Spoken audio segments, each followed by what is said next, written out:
सबसे पहले जो पढ़ेंगे वो राइटिंग स्किल को ही पढ़ेंगे, ठीक है। तो एक बार पहले अभी ये करना है कि आपको नोट कुछ नहीं करना चाहिए, तो मैं बताऊं आप नोट कर लो तभी नोट करना, ठीक है, तब तक समझना है। देखो 11th क्लास में आपके ग्रामर के टॉपिक थे ना, टेंस थे, साथ में मॉडल्स थे, क्लोज थे, और एक टॉपिक और था पैसिव वॉइस था, क्या था, पैसिव वॉइस, 4 टॉपिक थे। 12th में आपके ग्रामर नहीं है बिल्कुल भी, ठीक है, ग्रामर का कोई भी टॉपिक 12th में नहीं है, सिर्फ आपके राइटिंग स्किल है जिसमें आपको notice, advertisement, invitation reply, poster और लेटर और निबंध यानी आरटी करना, ठीक है, ये लिखने होते हैं। इसके अलावा आपके 2 पैसेज होंगे, एक पैसेज में से क्वेश्चन आंसर करने हैं, दूसरे पैसेज से नोट मेकिंग, नोट्स बनाने, उसमें क्वेश्चन आंसर नहीं करते हैं, ठीक है, और बाकी आपके बुक के क्वेश्चन आंसर है बस, इसके अलावा कोई भी ग्रामर का टॉपिक आपके नहीं। तो राइटिंग स्किल की अगर बात करें तो राइटिंग स्किल में आपके कौन कौन से टॉपिक है, पहले मैं एक बार इंट्रोडक्शन करा रहा हूं आपको। देखो पहला टॉपिक जो है उसमें 4 एक साथ है, नोटिस, एडवर्टाइजमेंट, ठीक है, पोस्टर और साथ में इनविटेशन रिप्लाई।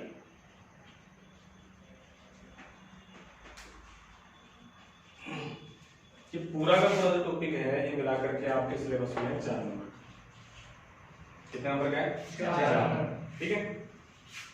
ये अथवा में आपके क्वेश्चन आएगा, यानी कि 2 इनमें से कोई भी 2 टॉपिक दिए जाएंगे आपको क्वेश्चन में, जैसे एक दे दिया मान लो नोटिस का, उसके अथवा में दे दिया एडवर्टाइजमेंट का, एक दे दिया मान लो पोस्टर का, दूसरा अथवा में दे दिया एडवर्टाइजमेंट, कोई से भी 2 इनमें से आ सकते हैं, ठीक है ना। नोटिस सूचनाएं होती हैं, एडवर्टाइजमेंट होते हैं विज्ञापन, अखबार में देखते हो, जैसे कई बार क्या होता है कि अखबार में एक तो होता है विजुअल, ठीक है, जिसको हम डिस्प्ले ऐड कहते हैं, ध्यान देना एक बार, कमर्शियल भी कहते हैं, जैसे कोई बाइक, किसी कंपनी ने नई बाइक लॉन्च की है, अब क्या देते हैं उसमें, बाइक का फोटो होता है ना कलरफुल, फिर उस बाइक में क्या क्या फीचर्स है, क्या क्या क्वालिटी नहीं है, सब कलर के साथ देते हैं, वो तो हो गया ग्राफिक्स के बाद आपका डिस्प्ले एडवर्टाइजमेंट, अपने सिलेबस में वो शामिल नहीं है, ठीक है। इसके अलावा देखा करो कि अखबार में जैसे जो न्यूज होती है, न्यूज के बाद अलग से आधा जो उसका पेज होता है उसमें कॉलम बने होते हैं, ठीक है, उन कॉलम में 3-3 लाइनों में 2-2 लाइन में ढाई लाइन छोटे-छोटे एडवर्टाइजमेंट और होते हैं, जैसे जॉब के, है ना, घर बैठे कमाए इतने 1000 रुपए, ऐसे एडवर्टाइजमेंट आते हैं, हिंदी में लिखे होते हैं। फिर जैसे किसी स्कूल को टीचर चेंज हो गया, उसी में लिखे आते हैं, देखे होंगे ना ऐसे, किसी का कुछ हो गया, आ गया, नाम परिवर्तन, ये सब उसमें आते हैं, तो उस कॉलम को कहते हैं क्लासिफाइड, क्या कहते हैं, क्लासिफाइड कॉलम कहते हैं, वो वर्गीकृत कॉलम। तो उसके अंतर्गत जो हम 2.5-3 लाइन में जो एडवर्टाइजमेंट लिखते हैं वो आपके सिलेबस में शामिल है। पोस्टर क्या होता है, जैसे आपको टॉपिक दे दिया कि वाटर कंजर्वेशन मतलब जल संरक्षण, इसके ऊपर पोस्टर तैयार कीजिए। पोस्टर क्या मतलब, एक प्रकार से आपको आर्ट्स यानी कला, चित्रकारी का उसमें ध्यान रखना पड़ेगा। भाई आपको ये आपका पेज है मान लीजिए, अब इस पेज पे आपको चित्र भी बनाना है, ठीक है ना, या फिर जो स्लोगन होते हैं, स्लोगन जानते हो, नारे टाइप लिखते हैं, जैसे हिंदी में बात करें तो जल ही जीवन है, ठीक है, वृक्ष बचाओ जल बचाओ, ठीक है, पानी को व्यर्थ ना बहने दे, ऐसी लाइन लिखी होती है ना कई जगह पानी, तो वो हमें इंग्लिश में लिखनी है वो लाइन। जैसे आपने बीच में डायग्राम बना दिया, आपने बता दिया कि जो एक पेड़ बना दिया, ठीक है, पेड़ की पेंटिंग बना के और फिर उसको दिखाना है कि कुल्हाड़ी वगैरह दिखा के उसको काटना नहीं है, उस पर क्रॉस लगाना है, ठीक है, या फिर जैसे कोई नल आपने टूटी बना दी नल की, ठीक है, उससे बूंद बूंद पानी टपक रहा है, यानी क्या है, बिना मतलब व्यर्थ बह रहा है, उस पर क्रॉस लगा देंगे, ऐसा नहीं करना है। तो मैसेज हो गया एक प्रकार से, यानी आपके उस पोस्टर में इस प्रकार के चित्र हो जो सारे के सारे क्या संदेश दे रहे हो, जल बचाना है, ठीक है। तो जो कुछ लाइन लिखे उसका आड़ी तिरछी कोई भी कॉलम में बॉक्स बना के डिजाइन बना के आड़ी तिरछी स्लोगन लिखेंगे नारे टाइप, वो कहलाता है पोस्टर। आ गया इनविटेशन रिप्लाई, एक तो होता है इनविटेशन, अपने घर पे आते हैं सब तरह के इनविटेशन, भाई कार्ड जो अपने शादी का आता है इनविटेशन नहीं कहलाता है। फिर कई बार जैसे स्कूल्स में एनुअल फंक्शन वगैरह होते हैं, कोई और चीज होती है, वो भी इनविटेशन कहलाते हैं, तो उनका रिप्लाई भी किया जाता है, समझ में आ गई ना बात, ऑफिशियली रिप्लाई भी किया जाता है। तो उस रिप्लाई को हम कैसे करें, उसका जवाब कैसे दें, इनविटेशन आया हमारे पास, उसका जवाब कैसे दें, वो आपके सामने हो जाएगा इनविटेशन रिप्लाई। तो ये आपका पहला टॉपिक है। इनमें से जो सबसे अच्छे टॉपिक रहेंगे आपके लिए, जो सबसे ज्यादा आते हैं एग्जाम में, अच्छे का मतलब सबसे ज्यादा जो पूछे जाते हैं और जो आसान भी, वो है नोटिस और एडवर्टाइजमेंट, ठीक है, जो बिल्कुल इजी है। समझ में आ गई बात। तो हम इनमें से सबसे पहले चर्चा करते हैं एडवर्टाइजमेंट की। क्या पढ़ेंगे सबसे पहले? एडवर्टाइजमेंट। ठीक है,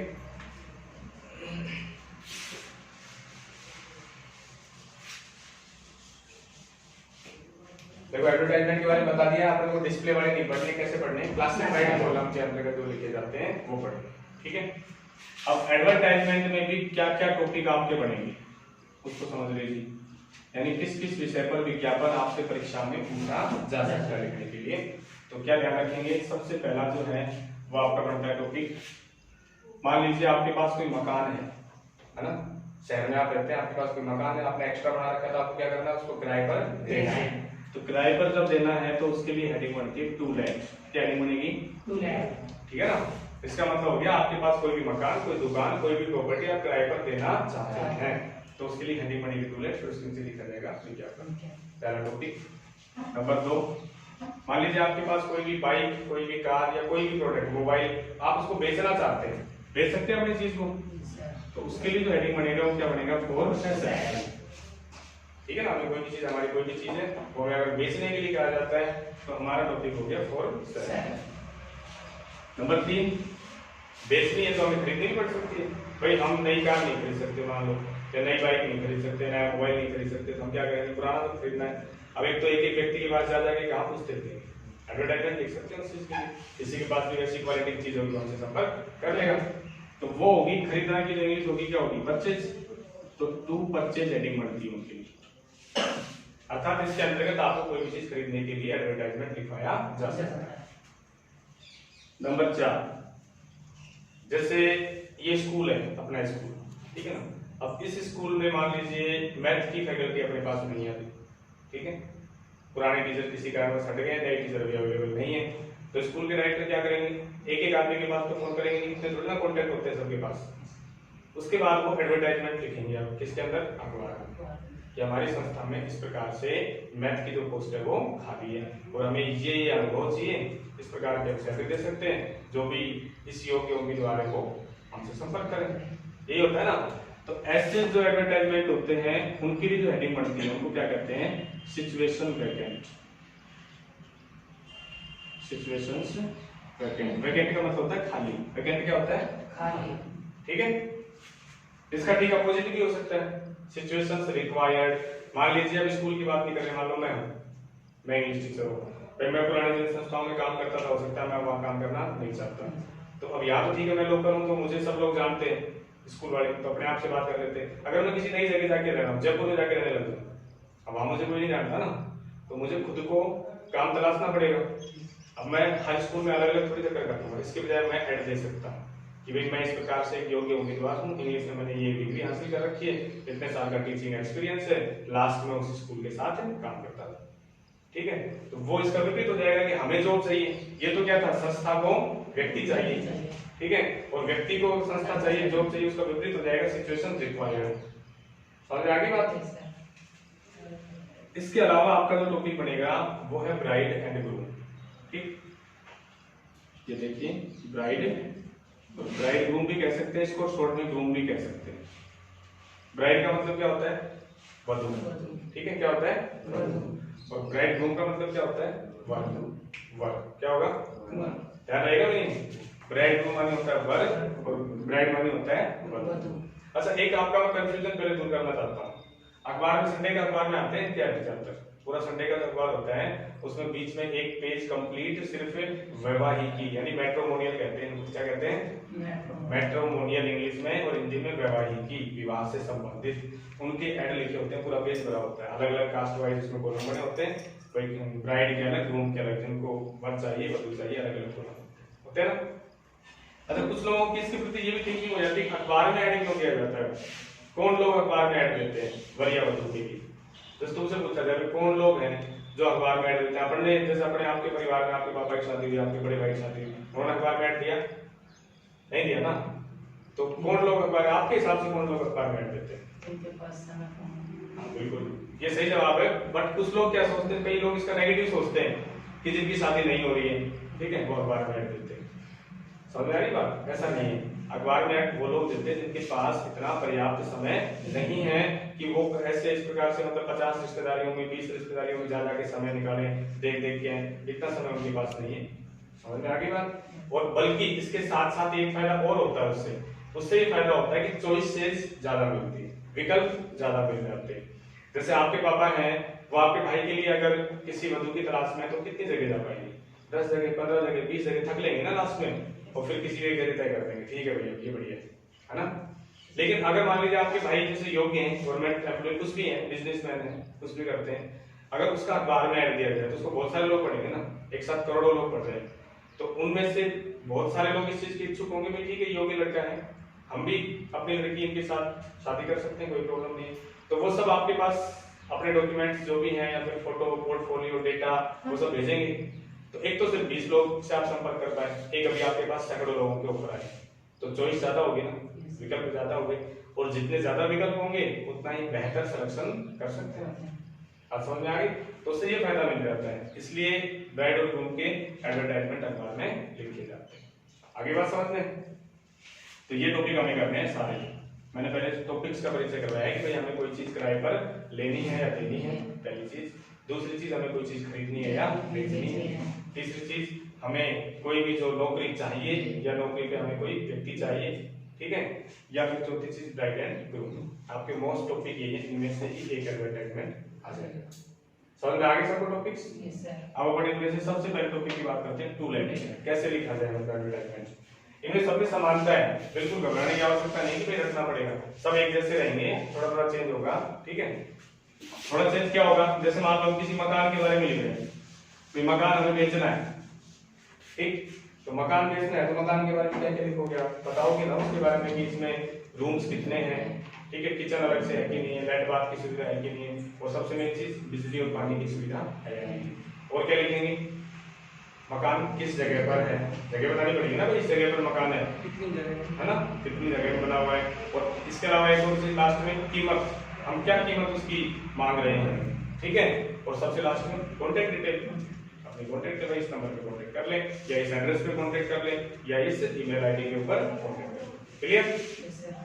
अब जैसे मान लीजिए मकान नहीं बेच रहे, आ गया मोबाइल बेचने का, तब हम घबराए नहीं, भाई मोबाइल बेचना है तो मोबाइल की क्वालिटी बता दो, उसमें मोबाइल की कंपनी बतानी है, कंपनी बतानी पड़ेगी किस कंपनी का है, मॉडल क्या किस वर्ष का है, ठीक है, किस वर्ष में लॉन्च हुआ था, कितने साल आपको लिए हुए होंगे, प्लस कलर कैसा है, ठीक है, उसकी कंडीशन कैसी है, ये तो बताओगे ना। उसकी एक एक डिटेल नहीं बतानी सारी, कि हम उसमें ये भी लिखें कि 4 GB रैम, 128 GB उसमें मेमोरी रोम, ये नहीं लिखनी, ठीक है। फिर बताएंगे इसमें ये वाला भी ऐप डला हुआ है, ये ऐप भी डला हुआ है, कैमरा इतना लगा, ये सब इतना नहीं लिखना। कंडीशन में आ गया सब कुछ अच्छा। और दूसरी बात, जब हमने मॉडल का नाम ही लिख दिया तो इतना तो वो भी नेट पे सर्च कर लेगा इस मॉडल में क्या क्या खूबियां हैं। समझ में आ गई बात? क्यों नहीं लिखना इतना ज्यादा? क्योंकि एडवर्टाइजमेंट में या नोटिस में इन सब में एक शर्त होती है कि आपका मैक्सिमम ज्यादा से ज्यादा 50 शब्दों में होना चाहिए। कितने शब्द? 50, सिर्फ 50। 50 वर्ड से ज्यादा आपको नहीं लिखना है। तो इसलिए शॉर्ट में और सारी क्वालिटी भी आ जाए और हम उसको लिखते हैं। तो हो गया कि नहीं हो गया? भाई प्रोडक्ट बदला तो उसके हिसाब से आपने उसकी क्वालिटी बदल दी, यही तो होगा बस। अब मान लीजिए ना मोबाइल है ना आपकी घर है, अब आगे बाइक बेचनी है, तो बाइक बेचनी है तो बाइक में क्या लिखेंगे? बाइक में थोड़ी उसको वो लिखेंगे अपन क्या नाम है, मकान के कमरे वगैरह थोड़ी लिखेंगे उसमें। इसमें क्या करना पड़ेगा? सबसे पहले बाइक किस कंपनी का, उस कंपनी में क्या मॉडल है, उसका ईयर कौन सा है, मैन्युफैक्चरिंग ईयर, ठीक है, कलर क्या है, कितने किलोमीटर चली है और क्या उसकी कंडीशन है, ये तो लिखोगे। उसके बाद हिंदी में बाकी सब कुछ वही, मतलब जैसे प्रोडक्ट बदले आप उसकी क्वालिटी बदल दो, बस इतना कॉमन सेंस तो अपने को रखना है कि इस प्रोडक्ट की क्या लिखनी है, ठीक है। ये तो अभी मान लो बेचने की बात कर रहे थे, खरीदनी है तो बस वही चीजें लिखनी पड़ेंगी हमें, ऐसी ऐसी चीज। अब वो है की जगह क्या हो जाएगा, चाहिए आ जाएगा, बस हिंदी में समझा रहा हूँ। पहले तो हम ये कहते हैं भाई इस प्रकार की बाइक, इस कंपनी की, इस मॉडल की, इस कलर की, अच्छी कंडीशन की हमारे पास है बेचने को। अब हम क्या करेंगे, इस मॉडल की, इस कंपनी की, इस कलर में इतनी अच्छी कंडीशन की बाइक हमें चाहिए। ये तो फर्क हुआ ना, बाकी सब कुछ तो सेम है और चाहिए का फर्क आ रहा है बस। एक तो अवेलेबल और एक रिक्वायर्ड, दो वर्ड बदलेंगे, एक चीज हमारे पास उपलब्ध है, दूसरी चाहिए। क्लियर? सिर्फ बेचने खरीदने की बात नहीं, किराए पर देंगे या किराए पर लेंगे तब भी वो सेम आएगा। कोई मकान किराए पर देना है तो तभी मकान आ गया, तो मकान की क्वालिटी वही बतानी है आपको, कितने कमरे हैं, क्या क्या सुविधाएं हैं, सेम वही हो गया, किस जगह पर है, किन को देना चाहते हैं किराए पर, स्टूडेंट्स को देना चाहते हैं या फैमिली को देना चाहते हैं, ठीक है। कितना किराया लेंगे आप, सेम आ रहा है ना सब में, एक दो सब बदलेंगे बस, ठीक है। अब इसके अलावा मान लो ब्राइड एंड ग्रूम की बात है, मैं ये बता रहा हूँ समानता, सब समान कैसे हैं, ब्राइड एंड ग्रूम, वर और वधू। तो मान लो वर चाहिए, क्या चाहिए, वर, हमारी बहन है उसके लिए हम वर ढूंढ रहे हैं, ठीक है। तो वर चाहिए, तो हमारे पास क्या है, वधू, ठीक है। तो जो वधू है उसकी हम क्वालिटी बताएंगे कि नहीं बताएंगे, बतानी पड़ेगी भाई, लड़की जो है उसकी एज, हाइट, ठीक है, उसकी जो भी क्वालिटीज है जो हम लिखेंगे वो सब लिखनी पड़ेगी, एजुकेशन, ठीक है। और जो चाहिए वो हमें कैसा चाहिए वो लिखेंगे कि नहीं लिखेंगे, लिखना पड़ेगा ना वो भी, कि भाई हमें क्या अपेक्षाएं हैं, किस प्रकार का लड़का होना चाहिए, ठीक है। जॉब क्या होनी चाहिए, उसकी हाइट के बारे में लिखेंगे, टॉल हैंडसम जो भी कुछ है ना, कास्ट क्या होनी चाहिए, तो सब चीज लिखेंगे। तो बात तो वही आ रही है सब चीजों में कि एक चीज है एक चाहिए, एक चीज है एक चाहिए, बस। अब हम शुरुआत करते हैं। सबसे पहले मान लीजिए आपका क्वेश्चन हम लिखते हैं, हम बाइक का ही लिख लेते हैं पहले, you want to sell your bike. Motorcycle लिख सकते हो, ठीक है, एक बात है, आप क्या करना चाहते हैं, अपनी मोटरसाइकिल बेचना चाहते हैं, ठीक है। अब आपने क्वेश्चन आगे लिख दिया, प्रिपेयर एन एडवर्टाइजमेंट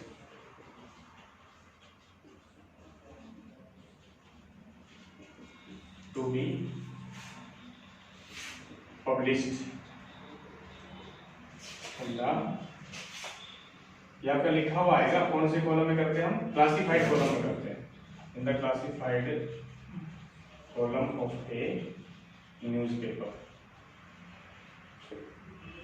बहुत आगे बात क्या लिखा है कि आप अपनी बाइक बेचना चाहते हैं, तो इसके लिए आप क्या करें, प्रिपेयर यानी तैयार करें एक एडवर्टाइजमेंट, एक विज्ञापन, क्या करने के लिए, ताकि वो छप सके एक वर्गीकृत कॉलम में अखबार में, क्लियर।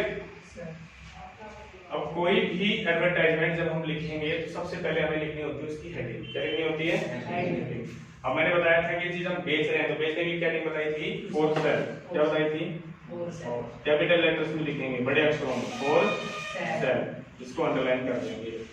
अच्छा, लिखते वक्त एक चीज और ध्यान रखनी है, वो ध्यान दो, ये मान लो आपकी कॉपी का पूरा पेज है, ठीक, आप स्टार्ट में तो स्केच लाइन खींचते ही वैसे आंसर नंबर डालने के लिए करते हो ना, जब आप ये वाला टॉपिक करो, ठीक है, क्वेश्चन नंबर 3 हो गया आपका बोर्ड में, इसको जब आप करो तो आप पीछे की तरफ से भी, इसमें चाहे तो लाइन पहले नहीं खींचे बाद में खींच लेना, एक आइडिया लगा लेना कि आपको इतनी जगह पीछे की भी छोड़नी है, पहले लाइन मत खींचना, तो ये ध्यान रखना कितनी जगह आपको छोड़नी है। अब बचा हुआ जो आपका पेज है, उस पेज में जो बीचों बीच जगह बन रही है वहां आपको हेडिंग डालनी है, ऐसा नहीं कि आपने यहाँ स्टार्ट में डाल दिया फिर आगे डाल दी, ये रूल नहीं होता है। ये क्या होता है कि जो टीचर हमारी कॉपी चेक करेगा उसको इम्प्रेस करना है, उसको लिखा हुआ जो चीज है ना अट्रैक्टिव लगनी चाहिए, अच्छी लगनी चाहिए ना, इफेक्टिव। हम वरना फॉर्सर या कोने में गलत थोड़ी होगा, हेडिंग तो फिर भी है लेकिन वो अच्छा नहीं लगेगा, इफेक्टिव नहीं लगेगा, तो मार्किंग कम देगा, ठीक है। हमें अच्छा भी लिखना है साथ में, तो बीचों बीच आपने लिख दिया फॉर्सर। अच्छा, ऐसा क्यों करते हैं हम, उधर भी जगह छोटी रह जाएगी, इसका कारण क्या है, क्योंकि वर्ड लिमिट सिर्फ कितनी है, 50। अगर हमने पूरी लाइन का इस्तेमाल किया है इसमें तो आपके 50 वर्ड सिर्फ डेढ़ लाइन में खत्म हो जाएगी, क्योंकि जरूरी नहीं पूरे 50 में, कुछ तो ऐसे होंगे आपके एडवर्टाइजमेंट जो सिर्फ 25 से 30 वर्ड में खत्म हो जाते हैं। 50 वर्ड तो मैक्सिमम बताइए, वरना तो आपके 25 से 30 वर्ड में ही खत्म हो जाते हैं, और 25-30 वर्ड में डेढ़ या 2 लाइन आ जाएंगी। अब वो सिर्फ डेढ़ लाइन में लिखा हुआ देखिएगा, 2 लाइन में टीचर लगेगा सब कम लिखा है, ऐसा इफेक्ट पड़ेगा उसके ऊपर। और अब जब हमने छोटा कॉलम कर लिया, आपकी कम से कम 4 लाइनें यहाँ पर करेंगे, ठीक लगेगा, सुंदर सा लगेगा, इसलिए करते हैं इसमें, ठीक है। अब फॉर्सर लिखने के बाद अब हम शुरुआत करते हैं अपने एडवर्टाइजमेंट की। हमें बेचना है, क्या बेचना है, अपनी बाइक बेचना है। तो वो बाइक हमारे पास है या चाहिए, पहली बात ये बताओ, हमारे पास है, और उपलब्ध है कि न्यूज़ क्या बताई थी अभी, अवेलेबल, क्या बताई थी, अवेलेबल। तो आप जो पहला वर्ड है आपका वो आप अवेलेबल से ही स्टार्ट करोगे, अवेलेबल, ठीक है। इसको मैंने पूरा कैपिटल में लिखा है जानबूझ के, ताकि वही बात है, अट्रैक्टिव लगेगा, बाकी हम सारे स्मॉल लेटर्स लिखेंगे। अब पहली चीज कैपिटल लिख दी, उपलब्ध है, टीचर समझ जाएगा, ठीक ठीक लिखने की कोशिश में, उपलब्ध है वो चीज इसके पास, तो वो अलग से अट्रैक्ट हो गई, ठीक है।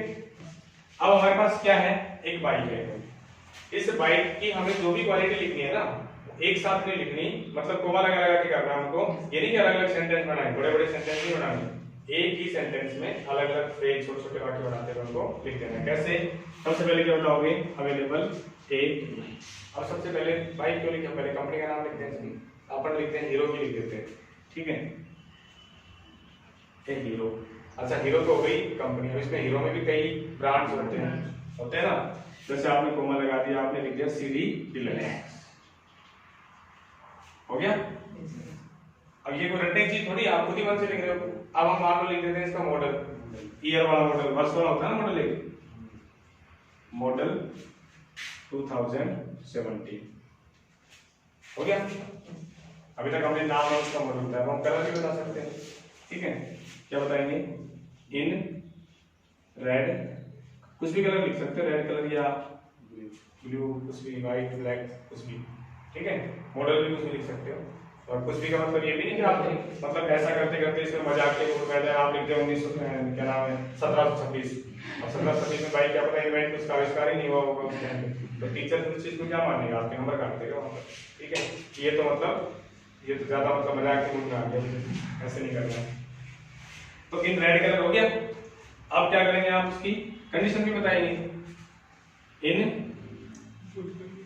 गुड कंडीशन, ठीक है। रन ओनली लिख सकते हो, कितने किलोमीटर चली हुई है, रन ओनली, जैसे आपने लिख दिया 20,000 किलोमीटर, यानी सिर्फ कितने किलोमीटर चली हुई है? 20,000।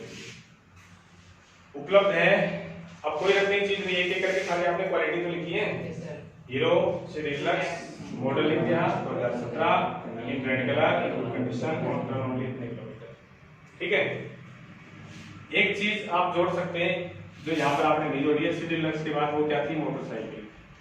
भाई ये है क्या? सीडी डिलक्स मोटरसाइकिल तो है, तो यहाँ पर ये लिखना है ना, ये आप सही बनाया, अवेलेबल ए हीरो सीडी डिलक्स मोटरसाइकिल, ठीक है। तो फिर हो गया मॉडल, हो गया उसका रेड कलर में, हो गया गुड कंडीशन में, रन ओनली। अब ये जो चीज है ये हमारे पास क्या है? अवेलेबल है, इतना हो गया ना। किस बात के लिए अवेलेबल है? बेचने के लिए इंग्लिश क्या बोल रही है? For sale. तो यहाँ पर for sale, available for sale, हो गया। कुछ रटा है इसमें? कोई रटने की चीज है? तो पहले आपने बताया कि आपके सोच लो पहले वो चीज हमारे पास है या खरीदनी है हमारे पास है, तो फिर अवेलेबल। अगर हमें चाहिए होती ये फॉर सेल देखिए टू परचेज का मान लो लिख रहे होते हैं हम, तो क्या करते हैं? रिक्वायर्ड या वांटेड, वांटेड मानी चाहिए, रिक्वायर्ड मानी भी आ सकता है, कोई भी एक वर्ड लिख सकते थे, बाकी तो सब कुछ ऐसे लिखना पड़ेगा। कंपनी का नाम लिखोगे, मॉडल लिखोगे, बस इतना चेंज कर देंगे। ये तो मॉडल है ना, ये एक फिक्स मॉडल नहीं लिखेंगे जब चाहिए तब, फिर हम लिख देंगे 2015 से 2019, यानी कोई सा भी इनके बीच बीच में चाहिए तब, है तब ऐसा नहीं लिखेंगे। ध्यान रखना, ये कॉमन सेंस की बात है।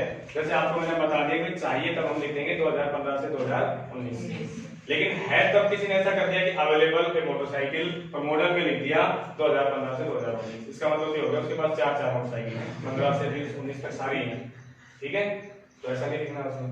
चाहिए में क्यों लिखते हैं कि भाई हो सकता है किसी के पास 15 की मिलेगी, हम 15 की चाह रहे हैं, तो 16 किलो ठीक है, थोड़ा ऊपर नीचे करके 16 की ले लेंगे, 17 की चल जाएगी, तो सस्ते ऐसे करके, तो 2-3 मॉडल लिख देते हैं उसमें, ठीक है। इन रेड कलर लिख सकते हैं ऐसे कैसे? अब ये यहाँ पे गुड कंडीशन वाले में लिख दोगे, शुड भी एक और जोड़ दोगे इसमें, बस शुड भी मानी, शुड मानी क्या होता है? चाहिए, बी मानी होना, होनी चाहिए, किसमें होनी चाहिए? अच्छी कंडीशन में, बस, ठीक है। ये नहीं लिखेंगे फिर इतने किलोमीटर, फिर सीधा आ जाएगा यहाँ पर वो आवश्यकता है किस बात के लिए? टू परचेज, बस इतना सा होता है। कुछ भी एडवर्टाइजमेंट में प्रॉब्लम नहीं है, आपको बस सिर्फ ये ध्यान रखना होता है कि हम किस टॉपिक पे लिख रहे हैं, तो उस टॉपिक पे लिख रहे हैं तो उसकी क्या क्या क्वालिटी लिखनी जरूरी है। जैसे बाइक की क्वालिटी, बाइक की क्या क्या क्वालिटी हमें लिखनी जरूरी है, आपने पढ़ लिया तो आपको पता लग गया। अवेलेबल से स्टार्ट कर दिया, भाई ये चीज हमारे पास उपलब्ध है, ठीक है। किस बात के लिए उपलब्ध है? बिक्री के लिए। क्लियर हुआ कि नहीं इतना अच्छे तरीके से? हो गया। अब एक बार ध्यान दो, क्या क्या चीज बताई थी हमने, उसकी प्रोडक्ट वगैरह सब लिख दिए, ये हम बेचना चाहते हैं। अब क्या चीज बाकी अभी इसमें लिखना? कॉन्टैक्ट डिटेल लास्ट में। दूसरी बात एक चीज और रह रही है, एड्रेस तो कॉन्टैक्ट डिटेल में आ गया ना, कॉन्टैक्ट डिटेल से मोबाइल, पैसे, प्राइस, ठीक है। भाई हम उसको बेचना चाहते हैं, कीमत तो लिखेंगे ना, कीमत हम कितनी लेंगे उसकी, तो इसलिए इसमें लिखेंगे आगे प्राइस, ठीक है। और प्राइस करके रुपीज आप इंग्लिश में भी लिख सकते हैं, नहीं तो अपने हिंदी में जो रुपीज के लिए जो निशान बनाया है गवर्नमेंट ने वो क्या है, इस प्रकार का निशान है, रुपये का निशान होता है, ठीक है। और इसके आगे डैश लगा के जैसे आपने लिख दिया, भाई खुद की बाइक है तो हम ज्यादा से ज्यादा मारने की कोशिश करते हैं, और ओनली और लिखेंगे, केवल खुद की चीज है तो हम उसको ओनली बताएंगे, केवल भाई इतना ही, ठीक है, भले वो ज्यादा हो। बात समझ आएगी नहीं आएगी, ठीक है ना। अब यहाँ पर ध्यान देने की बात ये कि कीमत में भी ध्यान रखना है, कीमत हमें जो मॉडल दिया गया उसके लगभग अनुरूप ठीक ठीक ही लिखनी है। यहाँ भी मजाक मस्ती बिल्कुल नहीं चलेगी कि 1500 लिख दिया किसी ने 2000 लिख दिया, 1500 मोटरसाइकिल तो मिलेगी आपको कोई इस मॉडल में, जो मॉडल यहाँ पे 2017 लिखा हुआ है, ठीक है। और कोई उसमें लिख दे 2.5 लाख, वो भी नहीं करना है, क्योंकि मॉडल भी ठीक है 2.5 लाख की मोटरसाइकिल आती है, लेकिन वो कंपनी अलग होती है। अपन ने लिखी है हीरो सिटी डिलक्स, वो 2.5 लाख की नहीं मिलेगी, ठीक है ना। तो जैसे ही मतलब ये मान लो कि यहाँ आपने मजाक किया और वहां आपके नंबर कर देंगे, ठीक। तो इसमें एक्यूरेट लिखना होता है अपने, बस ठीक ठीक चीजें। अब ये भी मत कर देना जैसे कई लोग क्या सोचते हैं कि बाइक की क्वालिटी याद नहीं आ रही तो उसमें डिटेल ज्यादा लिखने पे, चैन चक्का भी ठीक है, टायर जो है एक घस गया, एक थोड़ा सा नया है, कर देते ना, ब्रेक लाइनर बिल्कुल ठीक है, कभी सर्विस करवाई है, ये सब चीजें क्या हो जाएंगी एक्स्ट्रा अननेसेसरी। क्यों नहीं लिखते, क्योंकि उन सब की जगह हमने क्या लिख दिया यहाँ पर, कंडीशन लिख दिया, बस काम खत्म। समझ आ गई ना बात, कुछ भी एक्स्ट्रा नहीं करना है। अब क्या करना है लास्ट में, कॉन्टेक्ट डिटेल, तो उसके लिए आप लिखोगे प्लीज कॉन्टेक्ट। प्लीज कॉन्टेक्ट करके देखो, दो तीन तरीके हैं आपके पास, या तो आप कोई भी नाम लिख के उसके आगे एड्रेस लिख दो, कर सकते हैं, या आप सीधे इसके आगे कोई भी मोबाइल नंबर लिख दो, दो चीजें, या फिर कोई भी ईमेल आईडी लिख दो, ठीक है ना, कर सकते हो ना, रटने की चीज थोड़ी है, तीनों चीज कर सकते हैं, तीनों में से कोई भी एक चीज मतलब। अब एक चीज मैं आपको अपनी तरफ से बता रहा हूं कि कभी भी इसमें जो चाहे वो लेटर लिखा हो, चाहे ये आप नोटिस लिख रहे हो, चाहे आप एडवर्टाइजमेंट लिख रहे हो, खुद भी कुछ भी लिख रहे हो पूरी कॉपी में, आप आंसर कॉपी में खुद के पर्सनल रियल नंबर कभी भी नहीं लिखने हैं। पहली चीज, खुद की जो रियल आईडी है वो भी नहीं लिखनी है, और खुद का रियल एड्रेस भी नहीं, ये विशेष ध्यान रखना है, क्योंकि बोर्ड का एक नियम है, कोड ऑफ कंडक्ट, इसका मतलब होता है व्यवहार जो देखा जाता है स्टूडेंट का, उसके कुछ नियम कायदे कानून अनुशासन के तय किए गए बोर्ड के द्वारा, कि अगर किसी व्यक्ति ने अपनी पहचान बताने की कोशिश की किसी स्टूडेंट ने कॉपी में, और अगर उसकी शिकायत टीचर के द्वारा हो जाती है, ठीक है ना, तो उसके लिए उसको अगले 3 वर्ष तक किसी भी बोर्ड की, अपने राजस्थान बोर्ड की मतलब कोई भी परीक्षा देने से वंचित कर दिया जाएगा, 3 साल कोई परीक्षा नहीं दे पाएगा। बात समझ में आ गई। और क्यों मना किया जाता है पहचान बताने से, क्योंकि इससे भ्रष्टाचार होने की संभावना, करप्शन होने की संभावना बढ़ जाती है। मान लो मैं टीचर हूं, अब किसी ने अपना मोबाइल नंबर पर्सनल लिख दिया, रियल में सही है वो, भाई वैसे तो मुझे पता नहीं मेरे पास कहाँ का बंडल आया, पता नहीं किसी भी डिस्ट्रिक्ट का हो सकता है, किसी भी तहसील का हो सकता है, मुझे उसको भी चेक करके भेजनी, लेकिन वो ओरिजिनल कॉन्टेक्ट नंबर है, मैंने फोन किया, मैं भ्रष्टाचारी हूँ, मान लो मुझे पैसे चाहिए, लालच आ गया, मैंने पूछा आप कहाँ से बोल रहे हो, उसने अपना नाम बता दिया, उसने मुझे पता लग गया उस जगह पहुंच गया, ठीक है ना। फिर मैं उससे कहूंगा तुम्हारे क्लास में टोटल कितने स्टूडेंट थे, और मैं कहाँ से कहाँ तक थे, इतने से इतने तक, अच्छा ठीक है, तो एक काम करो उनकी पूरी लिस्ट मुझे दे दो कॉन्टेक्ट नंबर के लिख के, वो अब इतनी आसानी से मुझे नहीं देगा ना, फिर मैं उसको लालच दूंगा तुम्हारी कॉपियां मेरे पास है इस सब्जेक्ट की, इंग्लिश की, नंबर चाहिए, और नंबर चक्कर में सब बच्चों के नंबर ले आएगा, अपने आप लाएगा ना। अब उन सबके गार्जियन से मैं फोन करके कैसे मांग सकता हूँ कि भाई आपके स्टूडेंट की इंग्लिश की कॉपी में बिल्कुल कुछ नहीं है, 0/0 चल रहा है, ठीक है, डलवाओ मेरे अकाउंट में 20,000 10,000 जो भी कुछ मांगूंगा, नंबर मैं जैसे आपको वैसे कर दूंगा, 60 चीज 60 दे दूंगा, 70 दे दूंगा, ठीक है। बात समझ में आ गई। तो क्या होगा उससे भ्रष्टाचार होगा ना, उस आइडेंटिटी को छिपाने के लिए कि किसी भी स्टूडेंट को पता ना लगे कॉपियों के माध्यम से कि कहाँ की कॉपियां हैं, किस जगह की हैं, उससे वो जो टीचर है, इन्विजिलेटर या परीक्षक जांच करने वाला वो संपर्क ना कर पाए, इसके लिए नियम बनाया गया है कि आप अपनी कॉपी में खुद की कोई भी पहचान नहीं करें। तो जैसे आप मोबाइल नंबर लिखते हैं तो आप कोई भी मोबाइल नंबर लिख सकते हैं, जैसे आपने लिख दिया, ठीक है। अब ये मत सोचना ये मेरा मोबाइल नंबर है, ठीक है ना, ये सिर्फ 0 से लेकर 9 तक की उल्टी गिनती है, बस कुछ भी नहीं, ठीक है, ये रियल मोबाइल नंबर नहीं है, 9876543210, तो इस प्रकार का ही आपको लिखना है, कोई भी रियल नंबर नहीं है। आगे बात समझ में। आप अगर ये नहीं लिखते तो आप कोई भी ईमेल आईडी, कुछ भी आपने नाम लिखा, मिस्टर गुप्ता कर दिया, जैसे ईमेल आईडी में क्या ध्यान रखना पड़ेगा, लेकिन आपको सारे लेटर स्मॉल लिखने हैं, छोटे अक्षरों में बनती ईमेल आईडी, आपको पता है इस बात का, आजकल सब ऑनलाइन और तो ठीक है ना। तो मिस्टर गुप्ता हर चीज आपकी, और दूसरी चीज आप उसमें जो क्या करते हैं स्पेस देते हैं, स्पेस भी ना दें, है ना। तो आपने लिख दिया यहाँ पर मिस्टर गुप्ता और फिर @gmail.com। भाई स्टूडेंट तो पहले से ऑनलाइन है ज्यादातर, पर ये अब लॉकडाउन से एक फायदा हो गया, बहुत सारे टीचर जो बेचारे ऑनलाइन चीज जानते ही नहीं थे, कई थे और पुराने समय से बेचारे पढ़ाते आ रहे हैं, उनको ऑनलाइन से दूर दूर तक कोई नाता ही नहीं था, ऑनलाइन स्टडी कैसे होती है, ये आईडी क्या होती है, ईमेल कैसे बनते हैं, ठीक है, उनको पता लग गया, सबको सीख गए वो सब चीजें कि हाँ ऑनलाइन ये होता है, नेट के माध्यम से हम ये चीजें कर सकते हैं, ये भी फायदा हुआ है। तो ये पता लग गया। अब कोई चीज बाकी नहीं है, हमने बाइक की क्वालिटी लिख दी, हमें इस प्रकार से ये बाइक जो उपलब्ध है हमारे पास, एक एक करके लिख सकते हो ना, कोई रटने की चीज थोड़ी ना, एक भी चीज नहीं रटने की, भाई ये चीज उपलब्ध है हमारे पास, ठीक है। और किस बात के लिए उपलब्ध है, होलसेल बिक्री के लिए उपलब्ध है, बस प्राइस आपने लिख दी, इतने रुपए, और कॉन्टेक्ट कर लीजिए आप इस नंबर पे, यही चीज पे। और लास्ट काम आपका फिर क्या होता है कि इस पूरे एडवर्टाइजमेंट को आपको क्या करना होता है, एक बॉक्स में बंद करना होता है। और बॉक्स में बंद करते वक्त ध्यान रखना, ये भी मैं पहले कह रहा हूँ कि जैसे अभी मैंने किया है ना, ऐसे मत करना, मतलब समझे। तो मेरे पास तो स्केल नहीं है, तो लाइनें आड़ी टेढ़ी हो गई, आपको ऐसा नहीं करना, आपको स्केल के माध्यम से बिल्कुल सीधी लाइनें खींचनी। अगर आपने बहुत अच्छा लिख के लास्ट में लाइनें ऐसे खींची ना आड़ी टेढ़ी, तो फिर आपका क्या नजर आएगा टीचर को, आलसीपन, ठीक है, कि स्टूडेंट कैसा है, बिल्कुल आलसी है, खुद के काम को बिल्कुल सफाई से करना नहीं जानता है, ये न लगेगा उसको अगर आपने जल्दबाजी में ऐसा किया तो।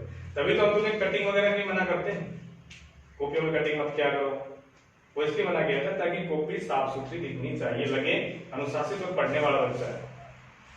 कटिंग एक पहले आपने क्वेश्चन किया उसमें 5 से कटिंग दिखी तो टीचर को सीधा सीधा लगेगा ये बिल्कुल निकम्मा नालायक नकारा है, इसको कुछ नहीं आता। जब पहला ही आंसर लिखा उसमें इसको लिखता क्या लिखना है, दिख रहा है काट रहा है, लिख रहा है काट रहा है, कटिंग उसी से होंगे, इसको नहीं पता, ठीक है। तो हमें कोशिश ये करनी है कि हम पहले सोचें फिर लिखें ताकि हमारी कटिंग्स ना हो, इस बात का विशेष ध्यान रखना है, रख लोगे। तो अब बोर्ड क्लास में आ गए, कटिंग्स तो आपको बचना ही पड़ेगा, बिल्कुल कटिंग्स तो आपको बिल्कुल नहीं करनी है, और ये जो बता रहा हूँ आपको साफ सुथरा लिखना सीखना है, ये भी आपको करना है, ठीक है। और ये आपका जो एडवर्टाइजमेंट था फॉर सेल के बारे में, उसमें क्या क्या चीजें लिखने की थी सब समझ में आ गई आपको। कोई भी चीज बेचनी हो शुरुआत किससे करो, अवेलेबल से करो, फिर बीच में क्या करो, उस प्रोडक्ट की क्वालिटी बता दो, कैसा प्रोडक्ट है, ठीक है, तो आपने प्रोडक्ट बता दिया भाई इस तरीके का प्रोडक्ट है और किस बात के लिए उपलब्ध है वो ये सेम आएगा। फिर आपको प्राइस लिखनी, जो चीज है उसके साथ रट मत लेना, कई लोग इतने रटूत होते हैं कि बिल्कुल फिक्स रख लेते हैं 25,000, ठीक है, और आ जाए वो साइकिल के ऊपर वो तो 25,000 लिख के आएंगे। कई होते हैं बिल्कुल, उनको तो ये लगता है गुरुजी ने जो लिखवा दिया वही ब्रह्मास्त्र, बस वही एक शब्द सेम, ठीक है। तो ये भी सोचना है कि हम किस चीज का लिख रहे हैं, दिमाग में ध्यान रखना, हम लिख रहे हैं साइकिल का, तो साइकिल का भी जो अमूमन रेट होती है 2,000, 4,000, 5,000 जो भी आप लिखना चाहें वो लिख देंगे, उसमें 25,000 नहीं लिखेंगे, ठीक है। पता लगा साइकिल में भी हीरो सिटी डिलक्स चल रहा है सेम है, पढ़ा बस उसे देखेंगे, खुश हो जाएंगे, 4 सेल पे गुरुजी ने 4 सेल पढ़ाया था, 4 सेल ही आ गया, बस खुश तुरंत लिख रहा है स्टार्ट, आगे नहीं पढ़ेंगे 4 सेल क्या, ठीक है। वो बस क्या करेंगे, बाइक की जगह साइकिल कर देंगे, यहाँ पर ये मोटरसाइकिल साइकिल कर देंगे, बाकी सब सेम लिखेंगे हीरो सिटी डिलक्स। ये हीरो वालों की बेइज्जती कर रहे हैं, हीरो साइकिल बनाती है लेकिन सिटी डिलक्स में थोड़ी बनाती है, सिर्फ हीरो साइकिल होती है। तो सबको समझ में आया कि नहीं आया, आ गया।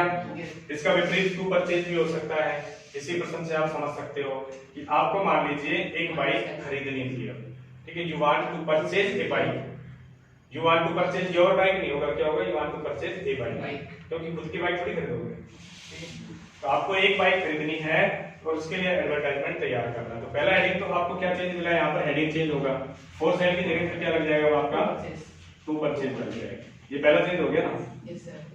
कोई प्रॉब्लम यहाँ, कोई रटने की चीज नहीं है ना, या बेचना है या खरीदना है, अब खरीदना है, ये बेचने को था। अब जब खरीदनी है तो वो चीज हमारे पास है या चाहिए, तो चाहिए तो उसके लिए आप जो है या तो लिखे वांटेड या आप लिखे रिक्वायर्ड, ठीक है, आवश्यकता है या चाहिए। अब किस बात की आवश्यकता आप सेम लिख दो, hero city deluxe motorcycle, model में क्या बदलेगा इसकी जगह, उसमें आपको 3-4 लिखने पड़ेंगे, जैसे कि 2017 से 2019 लिख दो, भले 2 ही लिख दो, 3 हो गए ना, 2 या 3 लिखने पड़ेंगे, ठीक है। उसके बाद इन रेड कलर, और ये जो यहाँ पे है, यहाँ पे आपको क्या चेंज करना पड़ेगा, इनकी साथ क्या जोड़ना पड़ेगा, शुड बी। क्यों जोड़ा हमने, समझ जाओ इसका कारण भी। भाई अब तो हमारे पास है इस कलर में, तो हमने बता दिया। अब हमारे पास है इस कंडीशन में, हमने कह दिया कि गुड कंडीशन। अब हम कह रहे हैं हम इस कंडीशन पे होनी चाहिए, तो चाहिए के लिए होनी चाहिए, बी मानी होना और शुड मानी चाहिए, तो इस कंडीशन में होनी चाहिए, तो हमने लिख दिया should be in good condition. ठीक है, रन ओनली उसमें नहीं लिखा जाएगा, फिर ये आपका हिस्सा हट जाएगा। क्योंकि ऐसी शर्त डालना, जब खरीद रहे हैं ना, तो फिर ऐसी शर्त डालना क्या होती है, बेवकूफी होती है। मान लो किसी के पास वास्तव में मोटरसाइकिल, हमें बहुत अर्जेंट है मोटरसाइकिल खरीदनी है, हम कोशिश कर रहे हैं हमें कल ही कोई मिल जाए, हम मोटरसाइकिल खरीद लें, क्योंकि हमारा काम डेली का है और हमें जरूर चाहिए।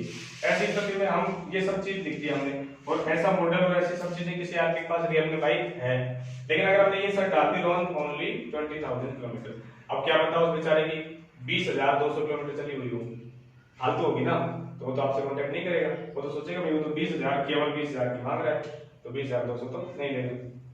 समझ रहे हो, कम गलती हो सकती है ना, तो इसलिए कभी भी रन ओनली उसमें नहीं लिखेंगे। अब ये जो रिक्वायर्ड से स्टार्ट की थी या वांटेड से स्टार्ट की थी, इस तरह की बाइक चाहिए, किस बात के लिए चाहिए, टू परचेज। अब हेडिंग आपकी क्या बन रही है, टू परचेज बन रही है ना, तो ये फॉर सेल की जगह क्या आ जाएगा, यहाँ पर इस जगह पर आपका आ जाएगा टू परचेज। ठीक है, प्राइस आप लिख दोगे। अब प्राइस में एक चीज जोड़नी पड़ेगी, लेकिन ये ओनली हटेगा, ठीक है, और इससे पहले जो शब्द लगेगा वो लगेगा अप टू। क्या लगेगा, अप टू का मतलब होता है तक। जब आप खरीदते हैं ना किसी चीज को, तो हम ये कहेंगे कि कीमत कितने तक होनी चाहिए, इससे ज्यादा हम नहीं दे सकते, इतने तक। ठीक है, लास्ट तो ओनली हट जाएगा, क्या हो जाएगा, अप टू लग जाएगा, प्राइस अप टू रुपीस इतना। आगे समझ में, प्लीज कॉन्टेक्ट बिल्कुल सेम है सर। तो कुछ ज्यादा चेंज हुआ क्या, नहीं सर। एक साथ हमने 2 टॉपिक पढ़ लिए, कुछ ज्यादा चेंज भी नहीं है, सिंपल सी बातें हैं। जो प्रोडक्ट हमें बेचना है उसकी क्वालिटी ध्यान रखो बस, ठीक है तब तो अवेलेबल से स्टार्ट कर दो, चाहिए तो वांटेड या रिक्वायर्ड से स्टार्ट कर दो। ठीक है, सारी क्वालिटी को लगा के लिख दो। उसके बाद अगर है, ठीक है, अवेलेबल किस बात के लिए, बिक्री के लिए, तो फॉर सेल जोड़ दो। चाहिए वांटेड किस बात के लिए चाहिए, खरीदने के लिए, तो परचेज जोड़ दो। बाकी सब कुछ से कोई समस्या नहीं है, तो आप इसको उतार सकते हैं। ठीक है, और इसको ऑफ करवा दो।